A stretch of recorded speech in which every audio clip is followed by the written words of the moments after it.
जय श्री कृष्णा। स्वागत है आपका सारथी त्रिशला के साथ। बहुत सारे लोगों के बहुत सारे कमेंट्स, धन्यवाद, दिल से आभार, बहुत सारा प्यार, लव यू ऑल। आप लोग बहुत सारी चीज़ें मुझसे शेयर करते हैं, मुझे बताते हैं कि मैं नित नया क्या आपके सामने लेकर आऊँ। आपने मेरे एक वीडियो को बहुत लाइक किया और आपने उस पर कमेंट किया जो मैंने कबूल किया। मैं कौन हूँ? मैं आपकी एस्ट्रोलॉजर हूँ, वास्तुशास्त्री हूँ, चेहरा भी पढ़ती हूँ, आवाज़ भी पढ़ती हूँ और हाथों की लकीरें भी पढ़ लेती हूँ। लेकिन उससे पहले चूँकि आपकी सारथी हूँ, इसलिए आपके जीवन की छोटी छोटी चीज़ों को लेकर आपको सही राह दिखाने चली आती हूँ।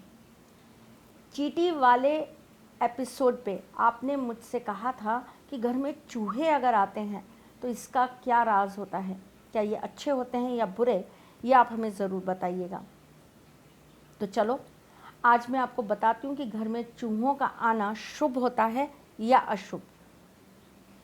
ज्योतिष के अंदर जिस तरीके से प्रकृति की हर वनस्पति के साथ, हर पेड़ पौधे के साथ ग्रहों का संबंध होता है, उसी तरह से ज्योतिष में हर एक जानवर, जीव के साथ भी अपना एक संबंध होता है। प्रत्येक देवी देवताओं ने हर जीव जंतु के अंदर अपना वास कर रखा है और उनको अपने वाहन के रूप में अपने साथ स्थापित कर रखा है। जिस नाग से हम डरते हैं वो भोलेनाथ के गले में विराजमान है। उसी नाग की शैया पर श्री हरि विष्णु हमेशा विराजमान रहते हैं। मोर कार्तिकेय जी का प्रिय है, वो उनका वाहन है। जिस कौवे को हम घर में आना अशुभ मानते हैं वही शनिदेव को अति प्रिय है। गरुड़ भी देवी देवताओं में वाहन के रूप में माने जाते हैं। हंस माँ सरस्वती जी को बहुत प्रिय है। शेर माँ दुर्गा का वाहन है। इसी तरीके से मूसक यानी चूहा गणेश जी का वाहन कहलाता है और उनको हमेशा प्रिय रहता है। गणेश जी की कोई भी पूजा, किसी भी पूजा के अंदर जब तक उनके साथ एक छोटा सा आप चूहा नहीं बैठाते, वो पूजा अधूरी मानी जाती है। जितने भी गणेश जी के बड़े मंदिर हैं, खास करके सिद्धि विनायक, क्योंकि वो बहुत पॉपुलर है इसलिए बता रही हूँ, बाकी जितने भी गणेश जी के मंदिर हैं, जैसे कि हमारे जयपुर के अंदर नहर के गणेश जी हैं, मोती डूंगरी गणेश जी हैं, गणेश जी के जितने भी मंदिर होते हैं, इन सभी मंदिरों के अंदर ये मान्यता मानी गई है कि आप अपनी मनोकामना उनके वाहन यानी कि मूसक के कान में कह दीजिए तो आपकी बात सीधी गणपति जी तक पहुंचा दी जाएगी।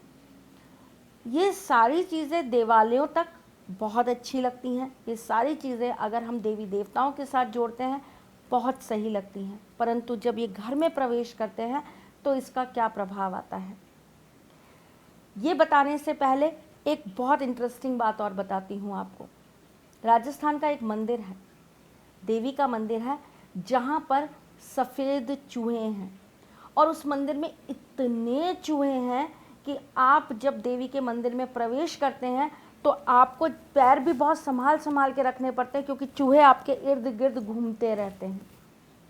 कितने असंख्यक वहाँ पर चूहे रहते हैं आप सोच भी नहीं सकते। उनको विशेष भोग प्रसाद लगाया जाता है और कहा जाता है कि अगर आपका प्रसाद उन्होंने ग्रहण कर लिया तो समझ लो माता रानी तक आपकी हर मनोकामना पहुँच गई। देवालयों में किसी भी जीव जंतु का होना बहुत शुभ माना जाता है। जैसे कि कबूतर घर में हो तो कहते हैं वीराने बना देते हैं, पर वही कबूतर शिव मंदिर में जोड़े के रूप में आपको हमेशा मिलेगा। वही कबूतर आपको कृष्ण जी के मंदिर में जोड़े के रूप में हमेशा मिलेगा। नोट करके देखना, नहीं करा है तो अब करना। तो इसी तरीके से देवालयों में जीव जंतुओं का होना अलग प्रभाव देता है और घर में होना अलग प्रभाव देता है। घर के अंदर काले चूहे अचानक से आने लगे और बड़े साइज़ के मोटे मोटे चूहे अगर घर में अचानक से आने लगे तो ये दुर्भाग्य का संकेत होते हैं। घर में चूहे आना कहीं ना कहीं आपदा आने की निशानी बन जाता है। घर में ज़्यादा चूहे हों अगर तो कहीं ना कहीं ये हमारे पतन का कारण बनने लगता है। हमारी धन वृद्धि रुकने लगती है, हमारे काम बिगड़ने लगते हैं और हमारे कामों में रुकावट आने लगती है। घर के किसी प्रमुख इंसान का स्वास्थ्य भी डगमगाने लगता है। छोटी चूहियाँ अगर घर के अंदर आती हैं तो इससे आपके घर में अन्न की बरकत ख़त्म हो जाती है, इससे आपके बच्चों की पढ़ाई में विघ्न आता है। तो घर के अंदर चूहों का आना बिल्कुल भी शुभ नहीं माना जाता। अगर चूहे बढ़ते जा रहे हैं आपको घर में, तो आपको क्या करना चाहिए?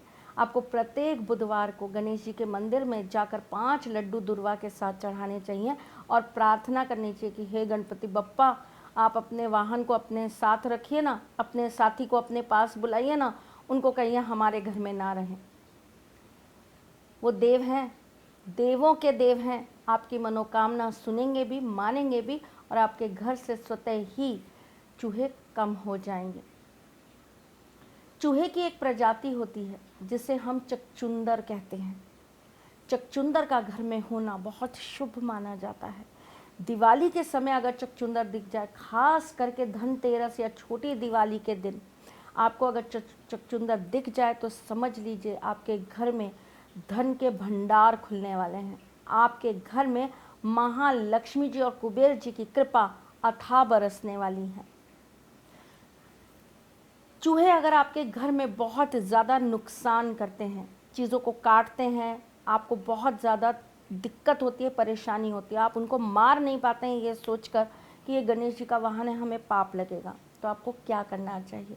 बुधवार की रात्रि को एक परात ले लीजिए, उसके अंदर पानी भर दीजिए और उसके साथ एक कटोरी में या एक बर्तन के अंदर, किसी भी मिट्टी के बर्तन के अंदर लड्डू रख दीजिए और प्रार्थना करिए कि हे चूहे राजा, हे मूसक राजा, आप अपना प्रसाद ग्रहण करिए और हमारे घर से अलविदा करिए। करके देखिए, छोटी छोटी चीज़ें हैं, बड़े बुज़ुर्गों ने बनाई हैं, कहीं ना कहीं जीवन में प्रभाव ज़रूर डालती हैं। कोई ऐसा ही और टॉपिक जिस पे आपको कोई कन्फ्यूज़न हो या आप जानना चाहते हो, प्लीज़ हमसे कमेंट बॉक्स में शेयर ज़रूर करिएगा। आपकी समस्या और समाधान हमारा, यही तो है नारा हमारा। चलो चलती हूँ, फिर आऊँगी कुछ नया, कुछ अलग, कुछ अद्भुत लेकर। तब तक के लिए मुस्कुराते रहिएगा, रिश्तों में मजबूती बना के रखिएगा, अपने साथी के साथ यूँ जुड़े रहिएगा, प्यार देते रहिएगा, प्यार लेते रहिएगा। ख्याल रखिएगा अपना और उनका भी जिनसे आप प्यार करते हैं। अपने इस चैनल को लाइक, सब्सक्राइब और शेयर करना बिल्कुल भी मत भूलिएगा। आपके कंप्यूटर में एक माउस होता है ना, उसको ज़रूर क्लिक कर देना भाई, ये माउस बहुत ज़रूरी है। चलिए चलती हूँ, ख्याल रखना अपना। जय श्री कृष्ण। सारथी मां त्रिशला ज्योतिष के क्षेत्र में विश्व विख्यात नाम है।